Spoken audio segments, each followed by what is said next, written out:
डमरुआ डमरुआ डमरुआ डमरुआ डमरुआ डमरुआ हे गोरा लगेल चोर डमरुआ हे गोरा लगेल चोर। एक बात के गौरा शंका होइया मोर, एक बात के गौरा शंका होइया मोर।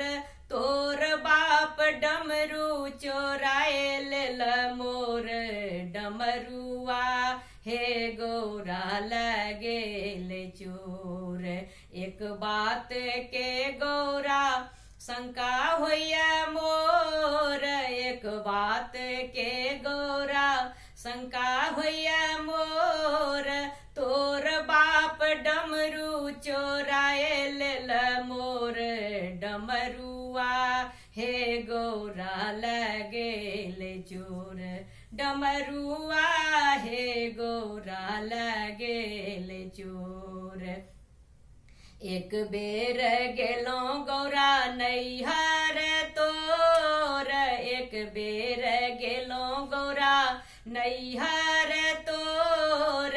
एक से एक चोर, एक से एक चोर तोर नहिरा डमरुआ हे गोरा लगेल चोर डमरुआ हे गोरा लगेल चोर। एक बेर गेलो गौरा नैहर तोर, एक बेर गेलो गौरा नैहर तोर।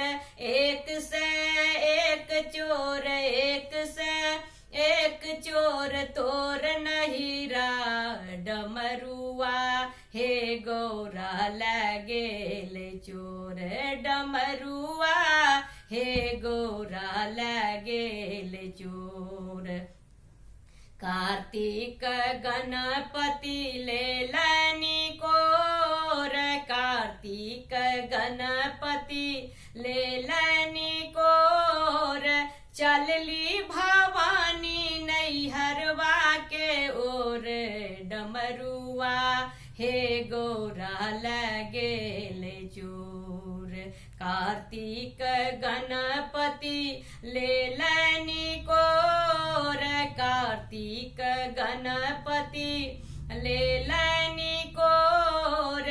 चलली भवानी नैहरवा के ओर डमरुआ हे गोरा लगेल चोर डमरुआ हे गोरा लगेल चोर। दुई चारी गण शिव लेलनि बजाई, दुई चारी गण शिव लेलनि बजाई।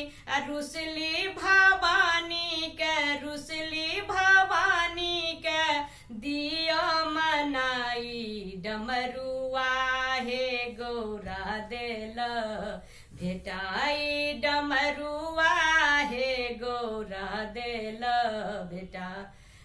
दुई चारी गण शिव लेलनि बजाई, दुई चारी गण शिव लेलनि बजाई। रुसली भवानी के, रुसली भवानी के दियो मनाई डमरुआ हे गोरा देल बेटा। ई डमरुआ हे गोरा देल भेटाई।